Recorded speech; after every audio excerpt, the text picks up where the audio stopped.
अस्सलाम वालेकुम friends, welcome back to on my YouTube channel. तो दोस्तों, ये इस नावल की एक्सप्लेनेशन का पार्ट नंबर 9 है। अगर अभी तक आप लोगों ने पहले एपिसोड्स नहीं सुने देन पहले आप लोग वो देख लीजिए। दोस्तों, अगर चैनल को सब्सक्राइब नहीं किया तो सब्सक्राइब कर दीजिए। अगर आपको वीडियो पसंद आती है तो वीडियो को लाइक भी कीजिए। इस पार्ट के स्टार्ट में वो घर में दाखिल हुआ तो दानियाल और कमर बेगम टीवी देख रहे थे। वो सलाम करता हुआ सोफे पर बैठ गया। उसकी मतलाशी नजरों ने इर्द गिर्द का जायजा लिया था। वो कहाँ है? उसके फादर आए थे। मैंने तुम्हारे मोबाइल पर फोन भी किया था पर ऑफ था।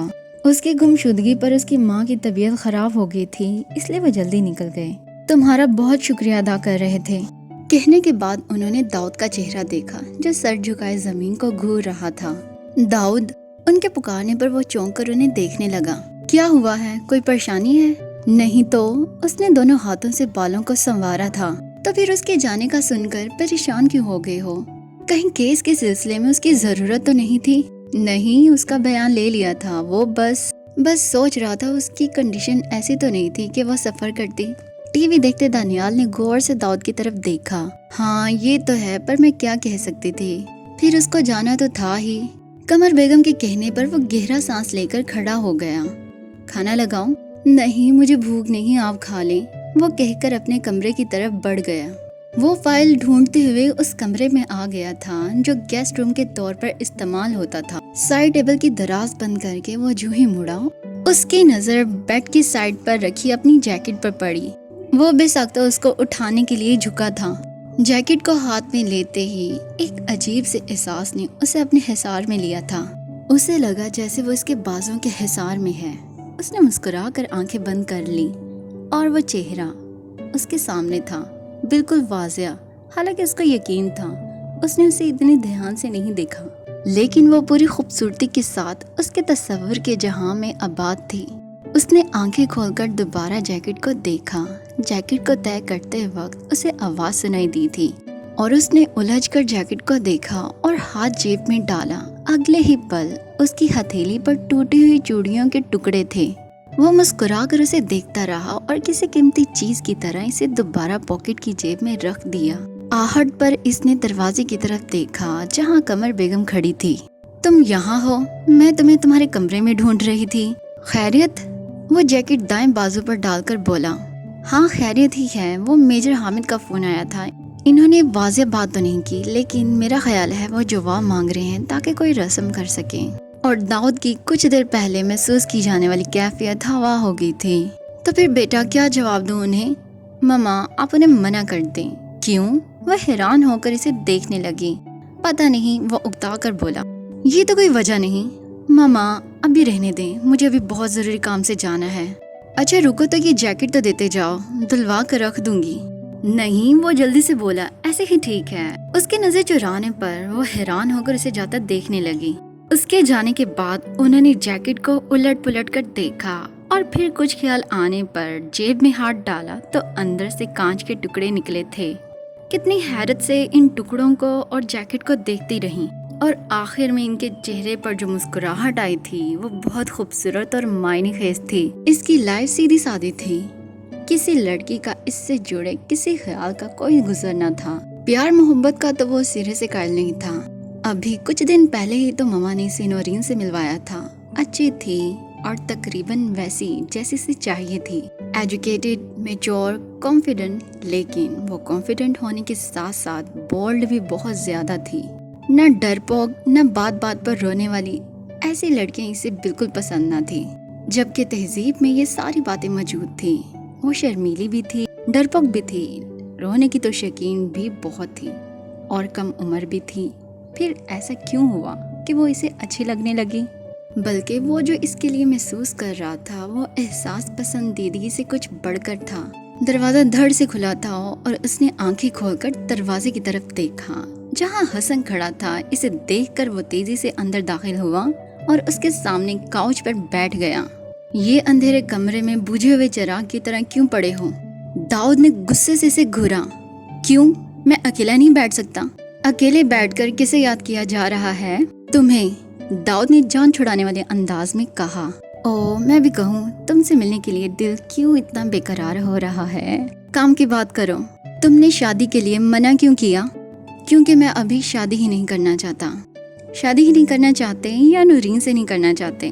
اب کہ داؤد نے آنکھیں کھول کر اسے دیکھا جو محظوظ سی مسکراہٹ چہرے پر لیے سے دیکھ رہا تھا۔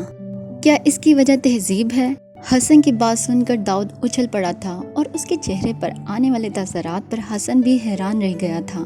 اس نے تو ایسے ہی تکا لگایا تھا۔ تم؟ حسن کی تم میں حیرت ہی حیرت تھی۔ یہ کب ہوا، کیسے ہوا اور مجھے کیوں پتہ نہیں چلا؟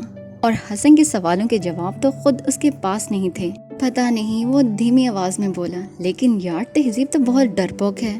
حسن رک کر اس کا چہرہ دیکھنے لگا اور پھر اسے خاموش دیکھ کر مسکرا دیا۔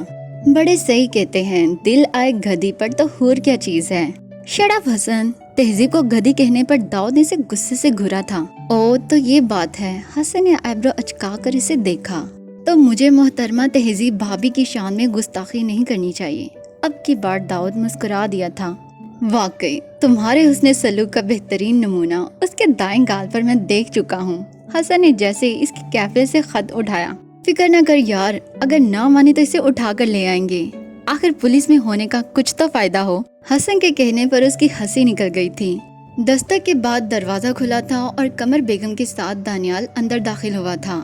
مبارک ہو آنٹی، آپ کا شک بالکل صحیح تھا۔ قمر بیگم بے ساختہ خوش ہو گئی تھی۔ انہوں نے داؤد کے کندھے پر ہاتھ رکھ کر اسے پیار کیا تھا۔ پگلے، مجھے تو بتانا تھا۔ خیر ابھی بھی دیر نہیں ہوئی، میں تہذیب کے گھر والوں سے بات کرتی ہوں۔ میرے بیٹے کا گھر جتنی جلدی آباد ہو جائے اتنا ہی اچھا ہے۔ آپ کے پاس تہذیب کا نمبر ہے؟ حسن نے پوچھا۔ ہاں، جاتے ہوئے میں نے اس سے نمبر لے لیا تھا۔ حسن نے بے ساختہ انہیں داد دی تھی۔ قمر بیگم تہذیب کے گھر کا نمبر ملا رہی تھی۔ دانیال اور حسن ان کے ارد گرد بیٹھ گئے تھے، جبکہ وہ ان سے کچھ فاصلے پر بے نیاز ظاہر کرتے ٹی وی دیکھ رہا تھا، لیکن اس کے سارے احساسات فون پر ہونے والے گفتگو کی طرف تھے۔ سلام دعا کے بعد قمر بیگم نے تہذیب کو بلانے کا کہا تھا۔ داؤد کو نہ جانے کیوں اپنی دھڑکن تیز ہوتی محسوس ہوئی۔ وہ ایک میچور آدمی تھا، نو عمر لڑکا نہیں تھا، لیکن دل کی حرکتیں نو عمر لڑکوں جیسی تھی۔ حسن نے اسپیکر آن کر دیا تھا اور کچھ دیر کے بعد اس نے تہذیب کی ہیلو سنی تھی۔ وہ پہلی بار تہذیب کی آواز فون پر سن رہا تھا، لیکن اس کے باوجود اس نے اسے پہچان لیا تھا۔ کیسی ہو بیٹا؟ میں داؤد کی ماما بات کر رہی ہوں۔ میں ٹھیک ہوں آنٹی، آپ کیسی ہیں؟ ٹھیک ہیں، ہم سب تمہیں بہت یاد کرتے ہیں، ہم کہتے ہوئے انہوں نے داؤد کی طرف دیکھا۔ میں بھی آپ کو بہت یاد کرتی ہوں۔ داؤد کو لگا جیسے وہ رو پڑی ہے۔ اس نے نظریں گھما کر قمر بیگم کی طرف دیکھا۔ تو پھر ملنے آ جاؤ۔ قمر بیگم کے کہنے پر دوسری طرف خاموشی چھا گئی تھی۔ اس کی خاموشی پر قمر بیگم نے بات بدل دی۔ تمہاری طبیعت اب کیسی ہے؟ زخم ٹھیک ہوئے؟ جی، بڑا مختصر سا جواب آیا تھا۔ گھر میں سب ٹھیک ہے آنٹی؟ کچھ دیر بعد اس کی جھجکتی ہوئی آواز پر حسن نے اس پر کوشن کھینچ کر مارا تھا۔ دانیال کے بارے میں پوچھ رہی ہو یا داؤد کے بارے میں؟ قمر بیگم کے سوال پر داؤد کے حواس الرٹ ہو گئے تھے۔ کس کا فون ہے تہذیب؟ اس سے پہلے وہ کوئی جواب دیتی مردانہ آواز سنائی دی تھی۔ ابو اسلام آباد سے آنٹی کا فون ہے۔ اچھا، مجھے فون دو، مجھے ضروری بات کرنی ہے۔ ان کی آواز بہت واضح ان چاروں کو سنائی دے رہی تھی۔ السلام علیکم۔ وعلیکم السلام، کیسے ہیں بھائی صاحب؟ الحمدللہ، میں آپ لوگوں کو ہی فون کرنے والا تھا۔ خیریت تھی؟ قمر بیگم پریشانی سے بولی۔ جی خیریت ہی ہے، بلکہ خوشی کی بات ہے۔ تہذیب کی شادی کی ڈیٹ فکس ہو گئی ہے۔ آپ کو کارڈ تو بھیجیں گے، لیکن میں خود پرسنلی آپ کو انوائٹ کرنا چاہتا تھا۔ داؤد کو لگا اس کے کان کے پاس دھماکہ ہوا ہے، اتنا شدید کہ اچانک ارد گرد ہر طرف سناٹا ہو گیا تھا۔ ان تینوں نے ایک ساتھ داؤد کی طرف دیکھا تھا۔ تہذیب کی شادی؟ وہ بمشکل اتنا کہہ سکی تھی۔ جی، میرے بھتیجی عمران سے منگنی کو تو کافی سال گزر چکے ہیں، آپ سب ضرور آئیے گا اور داؤد صاحب کو بھی ساتھ لائیے گا۔ جی، قمر بیگم نے بمشکل 2-3 جملے بولے اور فون رکھ دیا تھا۔ وہ سب خاموشی سے داؤد کو دیکھنے لگے۔ وہ اتنا کمزور نہیں تھا کہ یوں بکھر جاتا۔ خود کو کمپوز کرنے میں اسے کچھ وقت لگا تھا، لیکن اس نے خود کو کمپوز کر لیا تھا۔ اس نے نظر گھما کر انہیں دیکھا۔ کیا ہوا؟ آپ لوگ خاموش کیوں ہو گئے ہیں؟ اس کے پوچھنے پر بھی وہ تینوں یوں ہی خاموش رہے۔ تو وہ دونوں جیبیوں میں ہاتھ ڈال کر کھڑا ہو گیا۔ جو ہم سوچ رہے ہیں ضروری تو نہیں کہ دوسرا بھی ویسا سوچے، اور دنیا صرف تہذیب پر ہی ختم نہیں ہو جاتی۔ پتہ نہیں اس نے ان کو تسلی دی تھی یا خود کو۔ اب ایسے اداس ہونے کی ضرورت نہیں۔ داؤد، वो पलटने लगा था जब कमर बेगम की आवाज पर रुक गया। तुम्हें अफसोस नहीं हुआ? अगर हुआ भी तो क्या हो सकता है मम्मा, कहकर वो बाहर निकल गया था। जबकि वो तीनों एक दूसरे की शक्ल देखने लगे। इसे घर आए 1 माह हो चला था और इस दौरान इसने महसूस किया जिंदगी तो अब शुरू हुई है।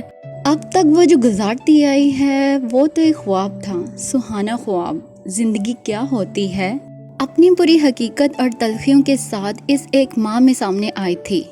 बज़ाहिर सब ठीक था, किसी को पता नहीं था उसके साथ क्या हुआ सिवाय घर वालों की।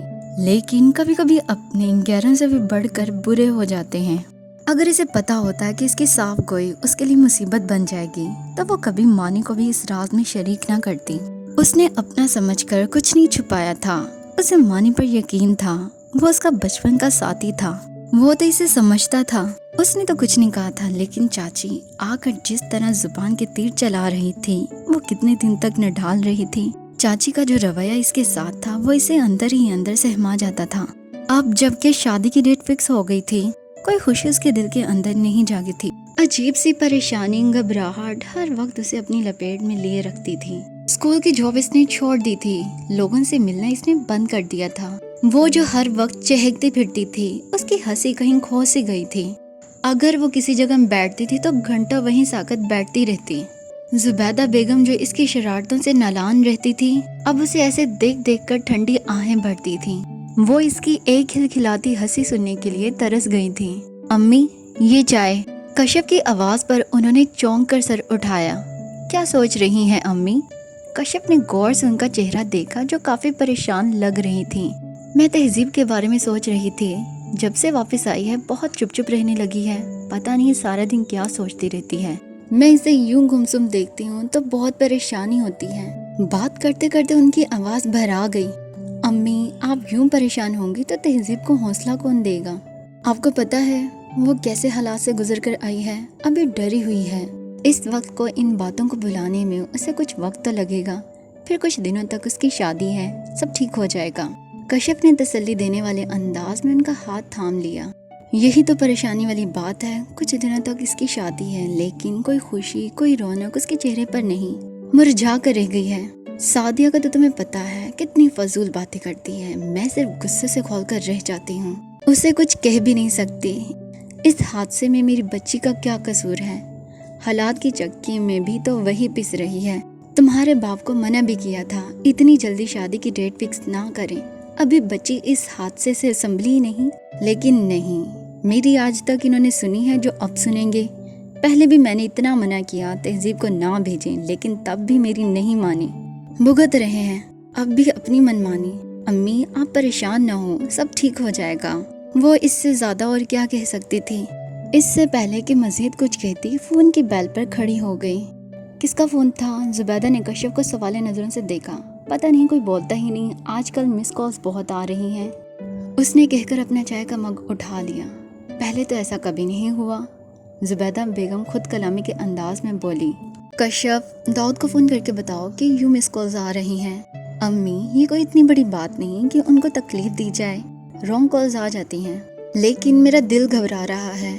4 दिन बाद घर में शादी है, मैं नहीं चाहती मजीद कुछ बुरा हो, तुम फोन करो। अच्छा, वो फोन की तरफ बढ़ गई। दूसरी बेल पर फोन उठा लिया गया था। SSP Dawood speaking. अस्सलाम वालेकुम, मैं कश्यप बात कर रही हूँ, तहजीब की सिस्टर। जी कैसी हैं आप? सब खैरियत है? जी सब ठीक है, वो बस एक छोटी सी प्रॉब्लम थी। हमारे घर कई दिनों से मिस कॉल्स आ रही हैं, फोन उठाऊं तो कोई बोलता ही नहीं, हमने तो नोटिस ही नहीं लिया, लेकिन अम्मी परेशान हो गई हैं, उन्होंने कहा कि आपको बता दूं। कुछ देर बाद उसने बोला था। नंबर क्या है? नंबर हर बार मुख्तलिफ होता है। ठीक है, फिर भी आप मुझे नोट करवा दें। कश्यप ID से देखकर लिखवाती जा रही थी।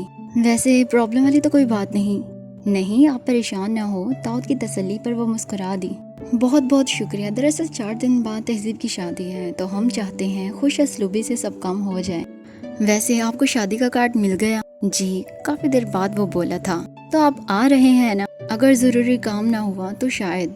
ओके कश्यप, इन्फॉर्म करने का शुक्रिया। मैं इन्वेस्टिगेशन करने की कोशिश करता हूँ और आप भी मोहतात रहें, और अगर कुछ ऐसी वैसी बात होती है तो मेरा मोबाइल नंबर है ना आपके पास, मुझे इन्फॉर्म कर दें। अल्लाह हाफिज। फोन रखकर उसने कुर्सी की बैक से टेक लगा ली। किसका फ़ोन था? हसन के पूछने पर वो सीधा हो गया। तहजीब की बहन का। ओ, तो साली साहिबा का फ़ोन था। हसन के मजाक पर उसने सुलगती नज़रों से उसे देखा तो हसन को अपनी गलती का एहसास हुआ। इस बाबर का कुछ पता चला? हाँ, इत्तला मिली है कि वो आजकल लाहौर में है। दाऊद ने चौंक कर हसन को देखा। उसके ठिकाने का पता लगाओ, हमें उसे हर हाल में गिरफ्तार करना है। हसन ने एक नज़र उसके सख्त चेहरे को देखा और खड़ा हो गया। खैर, इसी के साथ इस पार्ट की एक्सप्लेनेशन यही कंप्लीट होती है। दोस्तों, अगर ये नावल आपको पसंद है और अगर आप चाहते हैं मैं इसके नेक्स्ट पार्ट्स एक्सप्लेन करूं, आप कमेंट सेक्शन में जाकर जरूर बताएं और वीडियो को लाइक भी कर दें ताकि मुझे पता चले कि आपको पसंद भी आ रहा है। चैनल को अगर सब्सक्राइब नहीं किया तो सब्सक्राइब कर दें। Thanks for watching. मिलते हैं बहुत जल्द, तब तक के लिए अल्लाह हाफिज।